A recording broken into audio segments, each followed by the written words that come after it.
Massa, Fred. Obrigadão pela apresentação. E, bem, galera, agradeço a todo mundo que está aqui, né?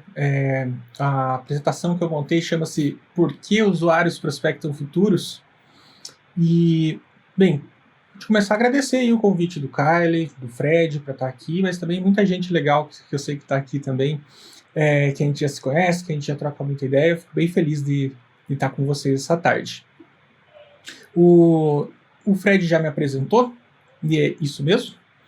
E o que eu trouxe hoje a partir desse material, ele vem particularmente da tese que eu escrevi em 2018, né, que eu apresentei em 2018, Usuários e Produção de Existência, mas de fato ela vem de várias contribuições de produção com o Fred. Na verdade, não é uma produção recente, ela vem desde 2013, quando a gente escreveu um primeiro artigo, e muito antes mesmo, se a gente for pensar o quanto a gente vem discutindo temas que se aproximam do que a gente está discutindo hoje. Também vem de reflexões que temos em redes que a gente compartilha, como a Rede Design e Opressão, que começou ali como um grupo para discutir Paulo Freire e design, e também a Rede Álvaro Vera Pinto. Em ambas eu participei aí da fundação, e a Rede Álvaro Vera Pinto mantém até hoje como um centro para difusão aí do pensamento de Álvaro Vera Pinto e conexão entre pesquisas e pesquisadoras e pesquisadores que se interessam por esse autor, que felizmente está começando a ser mais difundido, mais debatido. E lá atrás, vem de outras propostas também, desde lá atrás, quando eu proposto uma ideia de design livre, e trabalho junto com o Fred, né? Fred que criou e eu colaborei junto com a plataforma Corais, e que vem dessa vontade de produzir a nossa existência junto com a existência de outras pessoas. Várias coisas que vão aparecer aqui vêm dessas ideias, mas bora começar. Começar falando um pouco sobre o futuro e esse conceito, essa ideia de produção da existência. Então, essa noção, essa categoria, ela vem, então, quando eu estava escrevendo a tese, e bastante do que eu vou discutir aqui vem da IHC, da interação humano-computador, e do design de interação, e, em alguma maneira, ele é aberto também para design em geral. Mas, quando estava durante o doutorado, durante o mestrado, eu já havia estudado Álvaro Vera Pinto e tentado aproximar ele do design de interação, e no doutorado eu comecei de fato a ler Freire, o que é muito doido. A gente está no Brasil, a gente sabe a importância de Paulo Freire e não lê. E eu era essa pessoa também, e buscando algumas coisas comecei a encontrar várias categorias. Eu já sabia que existia essa conexão, mas comecei a encontrar e vi que o pensamento dos dois trabalha muito próximo. Então eu peguei um termo que agora eu e o Fred estamos elaborando ele, tentando destrinchar e abrir ele, inclusive com outros autores e autoras. O Fred vem também vendo o Augusto Boal, como ele também tem ideias que fazem parte, que casam com esse arcabouço teórico, que a gente tem chamado de dialético existencial. E a gente tem apontado para outros pensadores como Fanon, ou pensadoras como Marcelo Lagarde, que criaram um pensamento próprio, obviamente a partir de outras ideias que circulavam nas suas épocas, como a fenomenologia existencial, o existencialismo, especialmente de Sartre e Heidegger, e o marxismo, a dialética materialista, de Marx e Engels. E esse arcabouço teórico em comum ajudou a pensar uma ontologia do ser humano. Mas uma ontologia bem particular, porque, vindo da experiência da América Latina, esse pensamento ela trouxe também a reflexão do estar no terceiro mundo, estar numa nação subdesenvolvida, estar numa relação geopolítica de dependência. E essa reflexão foi muito produtiva e levou a uma noção de ser humano que parece que é interessante da gente explorar. Essa noção de ser humano, ela parte da ideia de que, quando a gente fala de ser humano, a gente não fala de algo parado no tempo, algo essencializado. O ser humano é ação. E se o ser humano é ação, movimento, não dá para encontrar esse movimento se a gente só investigar o ser humano como algo que é um ser para dentro. Ele se faz em ação em algum lugar no mundo. Se o ser humano é ação, então ação no mundo, ele se faz com as coisas ao seu redor, com os objetos, com as coisas, com os corpos, com os ambientes. Ele está num local, numa cidade, numa nação. O ser humano, ele é sempre produto, resultado, e produção, criação desse mundo, e através da transformação do mundo que ele pode transformar a si mesmo. Ou seja, o ser humano é aquele ser que produz a própria existência, que produz quem é por meio da transformação da realidade ao seu redor. Essa reflexão é que leva a uma definição, uma ideia do que é a produção da existência, mas ela contém um sentido ali, que é a ideia de que o ser humano é histórico. O ser humano é histórico, ele não só está num tempo, mas ele faz o tempo, porque do contrário, ele não conseguiria produzir a si mesmo. Ele seria um ser fixo, um ser já determinado. É justamente pelo futuro nunca estar pronto, nunca estar determinado, estar sempre aberto, não pré-fixado, que o ser humano pode produzir a si mesmo e se fazer historicamente, sempre de novas formas. Até tentando captar essa noção que a gente pode ver o termo educando em Paulo Freire, é uma forma de tentar captar essa ideia, né? O ser humano sempre está em desenvolvimento, ele sempre está agora um termo do Vieira Pinto, em processo de humanização. Porque esses dois autores, eles vão dizer que o futuro é uma vocação ontológica no sentido do ser, ou seja, de como que ele se faz. O ser humano, ele necessita trabalhar com o futuro, ele não consegue desviar dessa questão. E, novamente, não é à toa que a gente encontra uma série de termos, tanto nos trabalhos de Freire, como esperança, sonho, inédito viável, ser mais, ou no Vieira Pinto, projeto, trabalho enquanto transformação, a ideia de novas formas de convivência, que buscam responder. Ou seja, se o ser humano é um ser que se pende para o futuro, é porque ele é um ser que é inconcluso, incompleto, inacabado, que precisa constantemente estar se construindo, ou, em outras palavras, se desenvolvendo, num processo que, bem, os autores falam que é um processo sem fim, mas é um processo necessário, não há outra forma. Tá? É o modo do ser humano estar no mundo, tem que estar se fazendo, e, portanto, a dimensão do futuro sempre interessa ao ser humano. Interessa tanto que, se a gente começar a analisar a obra desses dois autores, a gente vai encontrar uma série de críticas que eles fazem, e boa parte do seu trabalho é conseguir nos mostrar como tem vários problemas em discursos, em práticas do dia a dia, que tentam negar ou ocultar essa historicidade do ser humano. Ou a desumanização do ser humano, a negação desse sentido que faz o humano humano. Então, quando a gente pega a mesma crítica à educação bancária do Paulo Freire, a gente está falando de uma crítica a uma redução, em vez de um estudante ser considerado como alguém potencial que pode se transformar, ou seja, está num processo de formação para se tornar outro ser, você reduz ele como alguém que vai receber somente uma reprodução do que já está posto, uma reprodução da sociedade, uma conservação da sociedade, em vez de alguém que pode transformar a sociedade. Ou se a gente pega no Vieira Pinto, a crítica que ele faz à ideologia da técnica. A ideia de que a técnica que está aí já é a melhor técnica do mundo, como se todas as melhores tecnologias que a gente tem hoje se tornarão necessariamente obsoletas em algum momento.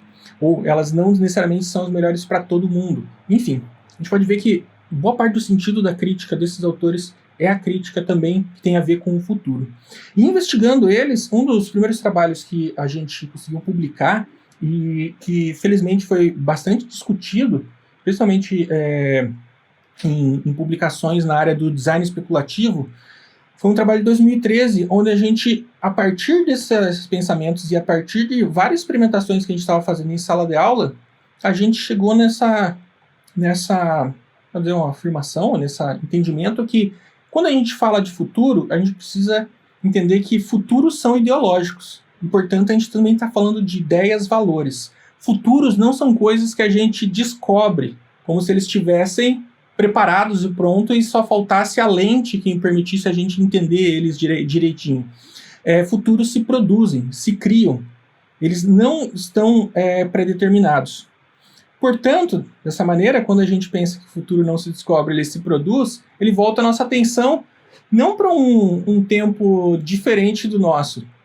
Quando a gente fala sobre o futuro, a gente tem que falar sobre o presente, porque é só no presente que esse futuro vai poder ser produzido. Não haverá outro espaço. Então tem esse trecho do Álvaro Pinto, que ele diz que a condição própria da consciência de estar centralizada no presente, mas ter por essência do seu modo de ser, expandir-se, projetar-se na reminiscência do passado e na predição do futuro, o que obriga que toda futurologia assuma necessariamente um caráter de ideologia social, ou seja, uma noção politizada de futuro, onde que se futuros representam proposições de pessoas e de grupos de pessoas, elas também representam uma série de ideias postas na realidade.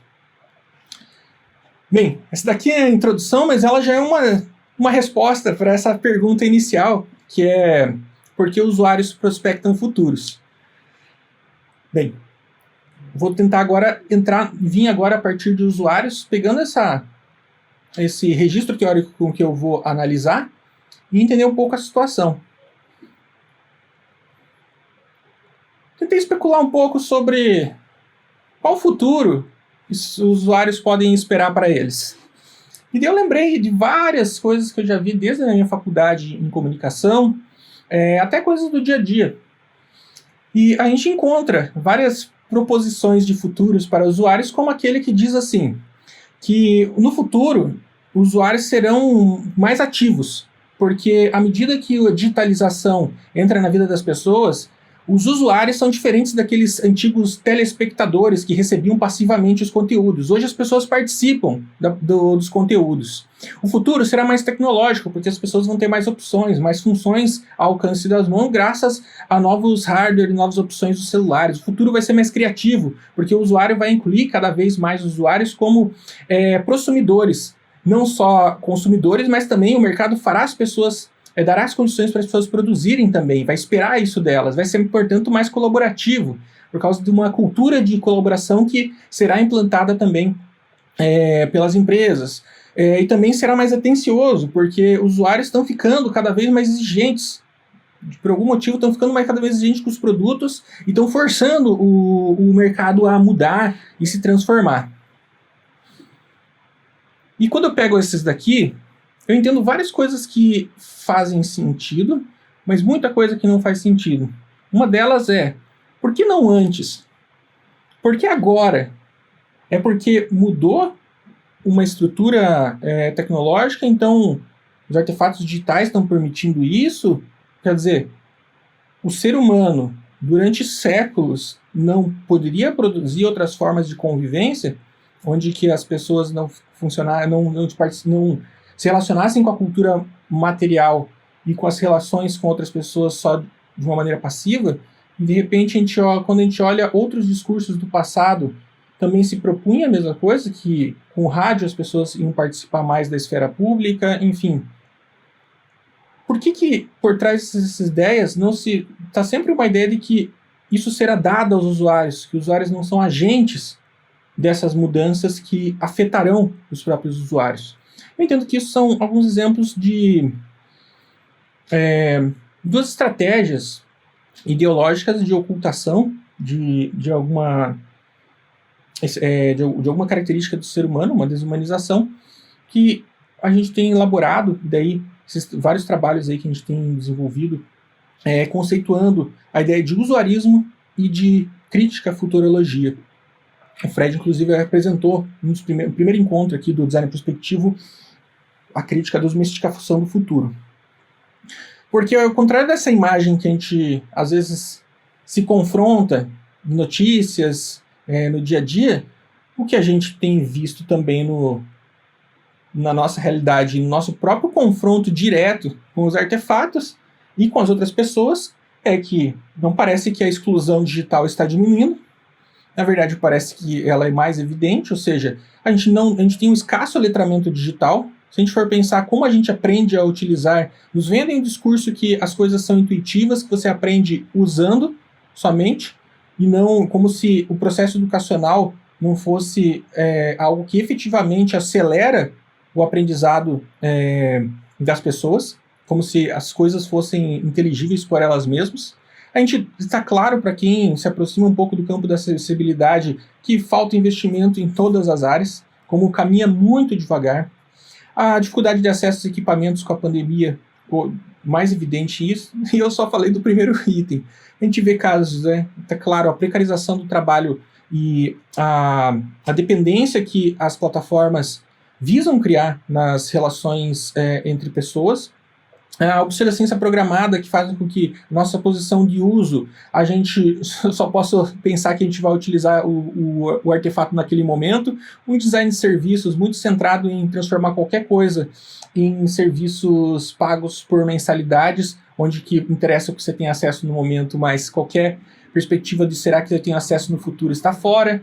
A propriedade intelectual, que coloca que tudo que a gente se vincula pelos afetos hoje, a gente não sabe se vai poder utilizar no futuro, porque a gente vai... tudo é de alguém, então, diferente de um conto, de uma tradição, eu tenho uma série de mídias que até visam pegar alguma coisa de quando eu compartilho, seja... Estou pensando aqui a lei dos memes que rolou na Europa, que não passou, etc. Datificação, a diminuição dos direitos. Se a gente tem algo que foi feito em torno dos usuários, como pensar o Marco Civil, o LGPD, a pergunta fica o que está sendo fiscalizado e sendo efetividade, porque a gente continua vendo vazamentos de dados sem nenhuma contrapartida ou alguma coisa que realmente é efetiva, e o Marco Civil simplesmente banalizado, né, no dia a dia. Os sistemas fechados que, bem, a gente precisa lutar ainda pelo direito do reparo dos artefatos, e cada vez menos se fecham os sistemas, e a própria criminalização do software livre, da cultura hacker, da chamada pirataria. Nem esperava falar tanto nesse ponto, mas é muita coisa. Porém, quando a gente define usuário, quando a gente encontra o termo, e a gente fala assim, o que é um usuário? O que é? A gente fala, aquela pessoa que usa, geralmente um computador, mas pode ser, também serve para máquinas, sistemas e alguns outros artefatos, sistemas de informação, comunicação. Só que a definição de usuário como quem usa algo, ela pode servir no dia a dia para a gente se referir em algum contexto, mas enquanto uma concepção, enquanto um conceito, uma categoria, definitivamente ela não explica muita coisa. Essa foi vou apresentar um resumo, mas uma das coisas que eu investiguei na minha tese. Encontrando uma série de estudos históricos sobre o conceito de usuário, as transformações, e foram muitas transformações no entendimento, nem sempre houve usuários, nem sempre os usuários tiveram as características de operador e operadora que tem hoje.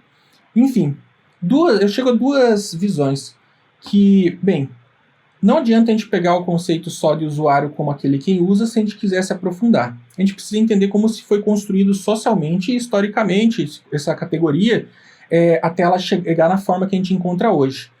E a forma que a gente encontra hoje é de não só um resultado de linguagem, mas efetivamente uma produção de que as pessoas que a gente costuma chamar de usuários são pessoas que foram desespecializadas na sua relação com as tecnologias, especialmente as que têm mais potencial de transformar a realidade, e são pessoas que foram afastadas dos espaços e tempos de projetos que são mais privilegiados para transformar também a nossa realidade.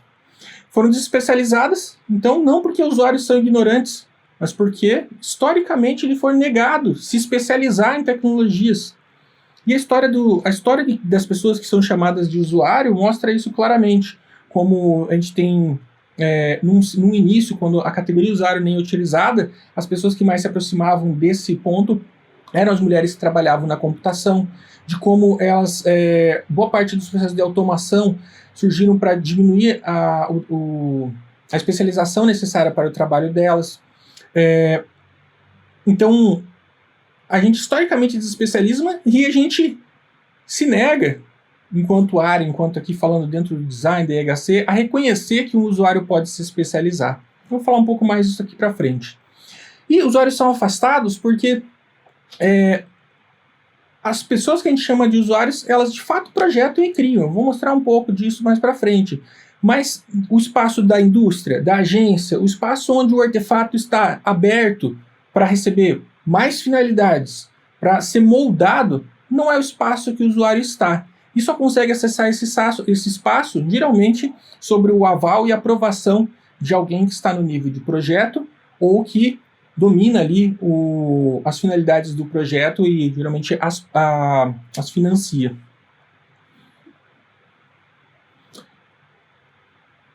Recentemente a gente tem buscado trazer algumas definições, como por exemplo, entender que essa desespecialização e esse afastamento dos usuários, e esse é um trabalho que esperamos, né, Fred, que ainda possa ser publicado, mas a gente não vai deixar de continuar trabalhando nele, de tentar buscar uma definição, uma categorização do que é isso. E a gente tem indo pela linha, ou seja, pela linha inspirada aí por Freire e Álvaro Pinto, de entender que existe uma opressão dos usuários.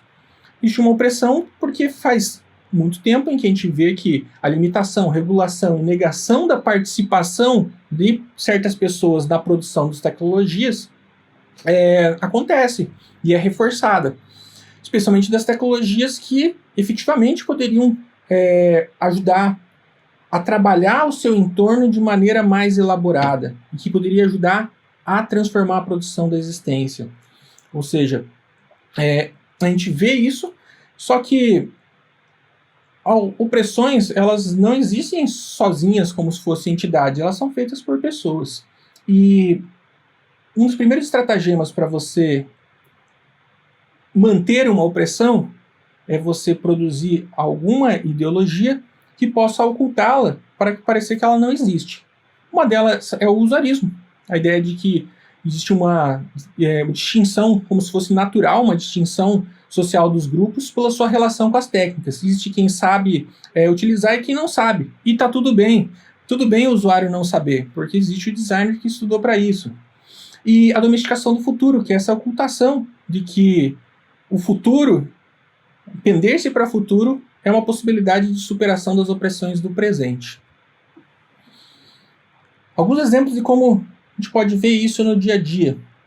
A gente vê uma caracterização bem cotidiana da ideia de projeto, onde o usuário acaba sendo o outro do projetista.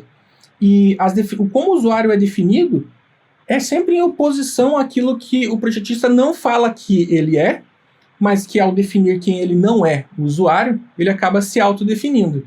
Se o usuário é aquele que só usa, que não está no espaço de projeto, que não é especialista, que tem intuições, que trabalha com emoções e que tem que resolver problemas no tempo presente, o projetista é o oposto disso. E não por acaso existe uma hierarquia, como se os itens da esquerda fossem necessariamente sempre melhores, e como se eles não estivessem também presentes nos dois, como se os dois não tivessem todos esses itens aqui.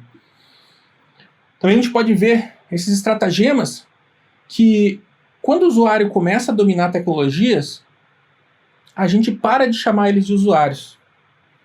Quando a gente vê uma pessoa que se especializa, aí vira um hacker, ele vira um designer do dia a dia, um designer amador, um designer não especialista, e o não designer, ou o que eles fazem, é chamado de design intuitivo, design espontâneo, design não intencional, uma prática criativa, um uso criativo. A minha sensação, pesquisando essa área, é que sempre que a gente vê um usuário se especializando, ele tem que parar de ser chamado de usuários, o que me leva a reforçar essa noção, esse entendimento de que usuários foram desespecializados a ponto de a gente parar de chamá-los quando eles começam a dominar as técnicas que são úteis para eles. Existem algumas promessas, pelo menos no campo de IHC, de tentar mudar a condição de designer. Isso daqui vem de um outro artigo também, esse que está em processo, mas nossa pesquisa recente a gente viu que a IHC ela promete ser advogada dos usuários, a colocá-las no centro do projeto, a proteger de riscos que o próprio uso pode trazer, a satisfazer necessidades, a facilitar a vida. E bem, uma grande ideologia do projetar que a gente conhece muito bem e que a gente usa no dia a dia é o chamado design centrado no usuário. Só que por mais que sejam propostas muito interessantes ser aplicadas e, de fato, busquem ser aplicadas, ou seja, a ideia de colocar o usuário no centro, que a gente avalie, que a gente teste com usuários, que a gente consulte usuários. No fundo, os usuários eles têm que estar no centro porque eles não estão lá. Não são eles que vão projetar, não são eles que vão dar a decisão final, e tampouco vai ser o designer, a projetista que está ali. E daí a pergunta, que eu não vou entrar aqui, mas ela rende toda uma outra discussão para a gente realmente chegar entender o que são usuários. A pergunta é por os designers trabalham para quem? E que acompanha também a indagação sobre quem determina as finalidades finais daquilo que é projetado. Para que fim serve aquilo que é projetado. Outros estudos críticos sobre usuários vão mostrar uma outra imagem, que usuários, na verdade, eles são utilizados no dia a dia, não só como o centro do projeto, mas como um recurso cênico, que forma uma paisagem na hora de projetar. Que usuários são continuamente representados como ingênuos, exóticos, de forma estereotipada, patologizado, descorporificado, sem corpo, desempoderado, como se não pudessem fazer nada, ou seja, como vítimas dos problemas de usabilidades, dependentes da salvação de um designer, são abstraídos sem referências históricas comunitárias, são como se fossem seres passivos nas mãos dos designers, né? A gente estava discutindo um pouco antes aqui, como exemplo, aquelas personas que são criadas a partir de, basicamente, as referências que todo mundo já tinha, às vezes sem pesquisa, e eles continuam, aquela persona continua ou é abandonada, mas ela aparece quando você precisa justificar alguma coisa. Existe uma persona. Não, a gente fez a pesquisa. Elas servem mais de argumentos para justificar um design centrado no usuário do que para os interesses de quem projeta do que para os interesses dos usuários. Quem nunca se referiu até a si mesmo na condição de usuário de forma patologizada, dizendo: usuários fazem isso porque estão frustrados, ansiosos, irritados, inseguros, estressados. Isso não é à toa, né? A gente tem na IHC e na Design de Interação uma tradição muito forte da psicologia e da psicologia cognitiva de primeira onda ainda, onde essa patologização é uma herança que a gente traz de ter escolhido de um tipo de abordagem teórica para fundamentar a prática. E bem, gente, se o projeto é reduzido a esse uso instrumental, se usuários são caracterizados por demandas do presente, né, a gente fala necessidade do usuário para coisas que não são necessárias, mas a gente usa um argumento que dá força, como se o usuário dependesse só daquele que projeta, porque ele, de fato, ele é limitado o que ele pode fazer de projeto para poder transformar o seu próprio entorno e sua própria existência. Tudo isso acaba induzindo uma imagem superficial, que pode nos levar à ideia de que usuários não produzem futuros. Então, uma proposta é entender que o usuário, ou a categoria, o termo usuário, não defina só aquela pessoa que usa, mas que quando a gente fala de usuário, numa perspectiva, então, que traz história, que traz as relações sociais, que a gente vê que existe uma opressão, um modo injusto, como as pessoas são postas para se relacionar com as tecnologias que elas necessitam para sobreviver. E a condição de estar como usuário, pode ser caracterizada de uma forma que traz mais todo esse peso, como usuários são as pessoas a quem foi negado o direito humano de se especializar nas tecnologias que lhe importam, que são exigidas quando sai à rua, se relaciona quando trabalha, e que foi afastada dos espaços onde que poderia projetar uma nova existência, ou seja, poderia também colocar suas próprias finalidades nos projetos que lhe importam.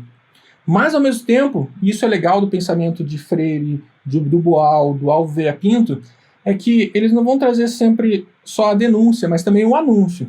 O anúncio mesmo com todo esse espaço, o usuário também projeta, também faz futuros, também produz. E isso por uma questão bem simples, porque ele precisa. Basicamente, as pessoas que não conseguem, que não fazem, elas não conseguem sobreviver. É duro assim mesmo, no pensamento desses autores. Mas a pessoa, ela inventa algum modo, porque ela precisa fazer, simplesmente por uma questão de subsistência, de sobreviver na sociedade. Aqui a gente já viu, de novo, algumas respostas já para a pergunta. Por que usuários prospectam o futuro? Resposta a gente já viu que é, ou seja, uma proposta de resposta é porque precisa, para sobreviver e para produzir a própria existência. Usuários especulam, projetam, prospectam e não podem depender do projeto de designers profissionais. Simplesmente, os seus interesses também vão para outros caminhos que designers com toda a sua boa intenção, com todo o arcabouço de recursos e métodos, nunca irão dar conta 100%. E a gente sabe isso quando a gente está na produção de projeto, que a gente também não consegue projetar. Alguns exemplos bem simples. Isso daqui foi uma foto que eu tirei.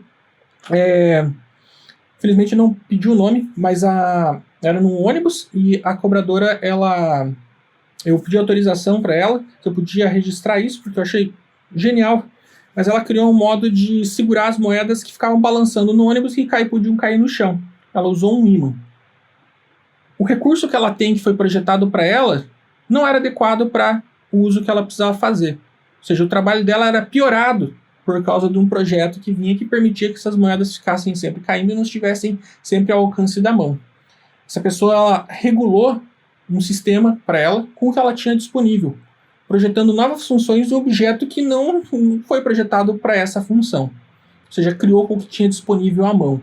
A história, quando a gente começa a se aproximar da história de uma série de invenções que se diz de empresas como aqui a Nokia, tá?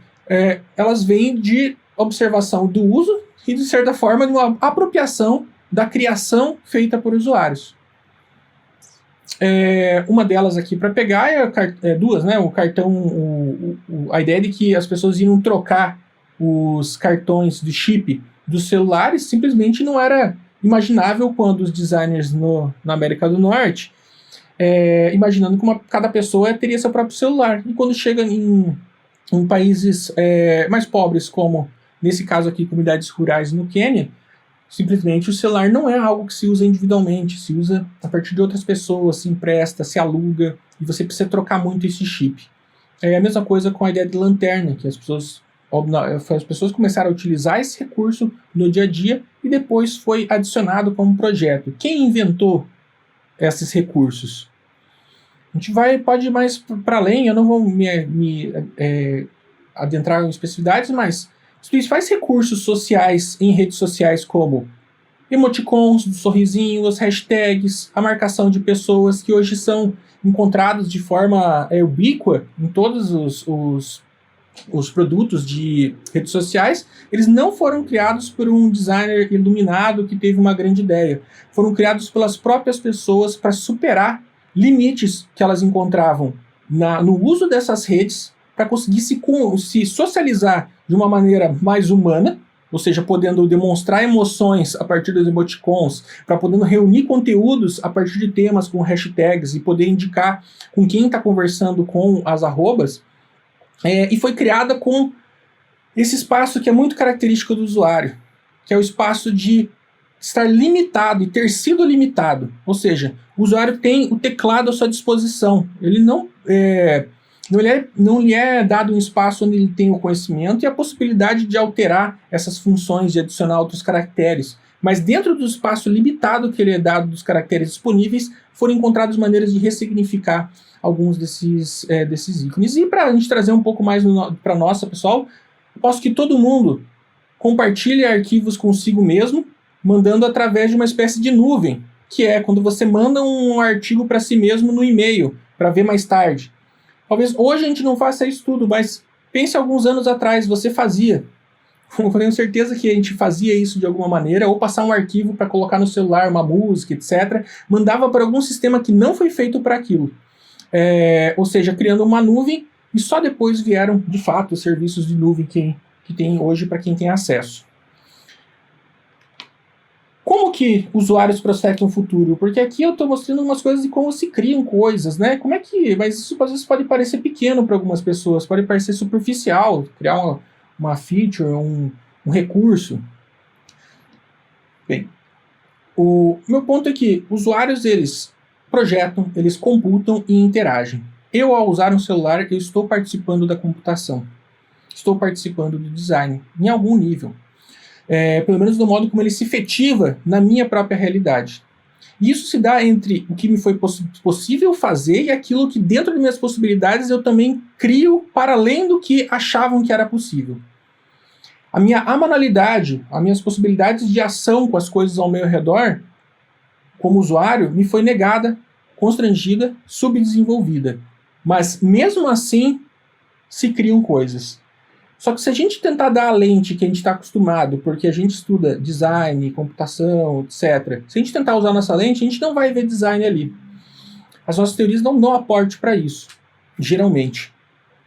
Usuários projetam com técnicas que, bem, não foram ensinadas técnicas de fazer um brainstorming, de sentar, de usar post-it. O usuário vai projetar com uso, com não uso, com gambiarra, adaptação, ressignificação, com resistência, ou seja, se negar a utilizar, com contraprojeto, a partir de técnicas que às vezes vão ser julgadas como inferiores por serem manuais, artesanais, acessíveis, mas também abundantes, porque é os recursos que tem ao seu redor. Usuários são seres projetantes que se especializaram em criar nas brechas dos processos produtivos. Ou seja, nos limites ali, onde justamente não interessa a quem poderia estar projetando. Então, uma outra imagem de usuário é o usuário como sujeito da pesquisa. E essa é uma proposição. O usuário como sujeito da prospecção de futuros também. Isso implica que o usuário não possa ser só objeto, que a gente reconheça essas condições desprivilegiadas e que a gente se pergunte, então, se usuários prospectam futuros, que futuros são esses? Então, os dois exemplos que eu gosto bastante e continuo aí pesquisando para encontrar exemplos que tenham que sirvam assim como uma força para a gente ver a diferença que pode fazer, é pensar que a inclusão de nomes sociais em formulários, ou seja, um design de interface, de experiência do usuário, não foi feito só abrindo o Figma, o Sketch ou uma ferramenta de prototipação. O ativismo LGBT projetou e incluiu, de fato isso funciona em uma série de instituições, sem precisar tocar nas interfaces, a partir de disputa política, a partir de reivindicação de direitos, a partir de entrar em outros caminhos. E eu acho esse um tipo de exemplo muito interessante, porque os usuários projetam nas brechas, e o projeto de uma interface, ele pode dizer muito mais quando a gente pensa que ele pode ser feito também por pressão política. Ou seja, a participação e a exigência de humanização, ela também pode... ela pode sim, de fato, alterar a materialidade das coisas ao redor, e não interessa só que existe esse campo num formulário, mas o que a gente faz com ele. E como isso muda a forma das relações humanas. Pensando nesse trecho aqui, tem esse trechinho do Paulo Freire, onde ele diz o seguinte: não sei se não te saiu o áudio, me avisem, que daí eu só leio. Eu acho que só quem não briga é quem não tem futuro.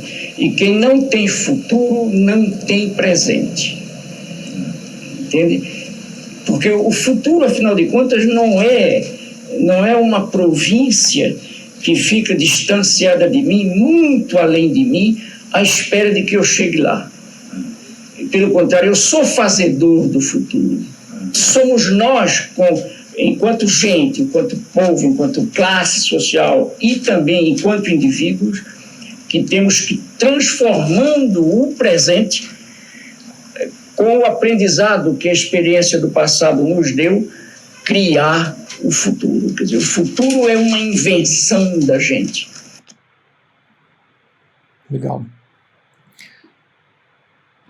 Nesse aspecto, a gente pode ver também como os entregadores, hoje, através de greve, estão projetando aplicativos ou participando do projeto, ao enfrentar ou dizer: esse projeto não funciona, esse projeto não é o suficiente para nós, e disputando um futuro que diz que vai ser também o futuro do trabalho, desse trabalho e deles mesmos.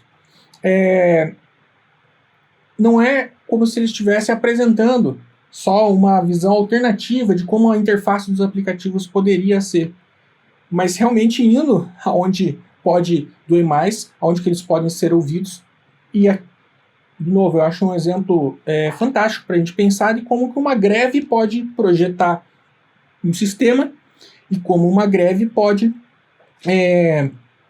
colocar em pauta um futuro alternativo da produção da existência e da própria existência de uma massa cada vez maior de pessoas.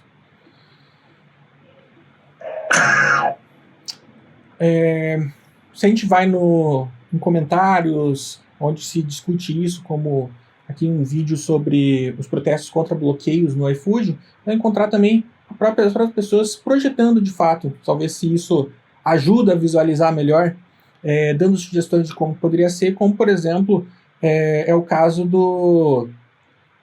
dos códigos que notificam que uma entrega realmente foi feita. Ou seja, gente, quanto tempo os principais grandes serviços que se propõem a fazer trabalho de plataforma para entregas, como iFood, permitiram que as pessoas que recebem as entregas não confirmassem que receberam ou não, e que a pessoa que entregou pudesse ter essa garantia confiando somente na palavra, enquanto boa parte do seu trabalho é totalmente datificada, controlada, essa parte não, porque isso poderia atrair mais as pessoas a utilizar os recursos, pareceria mais simples, etc., ao prejuízo de quem estava trabalhando com as entregas.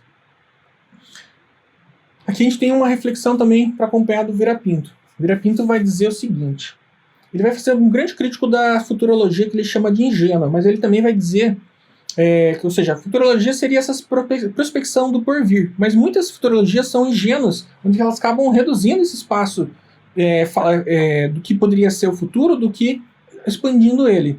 Ele vai dizer que a futurologia legítima é aquela que inclui não apenas a previsão do que está por vir, as mudanças, mas também a indicação do que se acha em vias de desaparecer. E nesses dois exemplos que a gente tem algo bem claro, o que se propõe que se desapareça. Quando se, através da greve, se projeta uma outra forma de aplicação, também se está vendo um futuro onde que você tem uma opressão que possa desaparecer também. Uma opressão que pode, pelo menos, ser vista como enfrentável. O que fazer? Então, aqueles que estão no campo do projeto devem incluir usuários no projeto, empoderá-los? Ou, quem sabe, se pelo menos não desestimular o empoderamento e talvez trabalhar em torno da emancipação, ele poderia inverter essa ideia e incluir-se no projeto dos chamados usuários. Ao invés de só projetar para um outro, que se chama diferente de si, projetar para si. Para si porque se identifica com usuários e se aproxima a tal ponto que também se vê nessa posição. Não se trata, então, aqui uma proposição de que o usuário só participe do design. Ele já está projetando, ele já está vivendo com os artefatos e tendo que projetar em cima deles e transformar e construir também o seu próprio uso, no mínimo. Mas apoiar esse design que já vem sendo feito. Então, essa ideia de projeto para si é uma modalidade de projeto que é impossível de se realizar sem ser pelos próprios usuários. E aqui está um exemplo do manifesto Fabless, que é uma proposta aí de vários coletivos de El Salvador. Conheci a partir de um colega, o Emílio Vélez, e eles montaram esse manifesto chamado Fabless, brincando com a ideia do Fab Lab, né? Como fabricar quase qualquer coisa com quase nada, com 5 grandes tópicos, onde eles dizem que as máquinas é que constroem as pessoas, que as capacidades de fabricação digital da comunidade são maiores que as do indivíduo, que o laboratório de fabricação digital ele só vai existir onde que a necessidade necessita, que o resultado é mais importante que os métodos e ferramentas para obter, do que você ter o kit certo, o produto certo, e que pode existir um laboratório de fabricação sem máquinas, mas não sem pessoas. O que eles estão reivindicando? Que eles, em El Salvador, também poderiam ter um Fab Lab, porque todas as definições de Fab Lab que eles encontravam colocavam que eles precisavam ter um equipamento X ou Y para poder fazer fabricação digital. Eles nunca se adequavam a nada. Cada um tinha um pedaço, tanto pelos custos, quanto pela disponibilidade, quanto pelo interesse. Então, em outras condições, essas mesmas pessoas que a gente podia falar eles são designers, eles se reconheceram na condição de usuários de um sistema mais global e propuseram uma maneira de reinterpretar a sua própria realidade para dizer, sim, nós também temos essa presença, nós também fazemos aquilo que vocês fazem, não do mesmo modo, mas de uma forma igualmente autêntica e igualmente útil para nós. Os usuários já estão projetando sempre nas condições que têm disponíveis. Participar dos movimentos de criação desse novo, dessa libertação, a partir das resistências, ou seja, do enfrentamento de opressões que os usuários já anunciam, pode ser um caminho, uma orientação bem geral para a gente pensar o projeto. Quem tem que se fazer incluído são os projetistas, ao invés do nosso velho argumento de que tem que incluir os usuários. E estar nessa condição também se vendo como usuários, diluindo esses postos. Ao invés de a gente apenas entender que usuários deveriam também ser designers, fazer esse movimento ao contrário, para que a produção de futuros também seja a produção de novas formas de existência. Para finalizar, então, essa frase que eu adoro do Vera Pinto, ele diz o seguinte: o ser humano, em última instância, não está interessado em saber com que máquinas vai conviver, mas com que pessoas. Outra maneira de dizer a mesma coisa: o que as pessoas esperam do futuro não são melhores máquinas que lhe deem maior conforto por si só, mas melhores pessoas, formando uma sociedade fraterna, sem risco, privações, angústias e explorações. Pessoal, obrigado. É isso aí.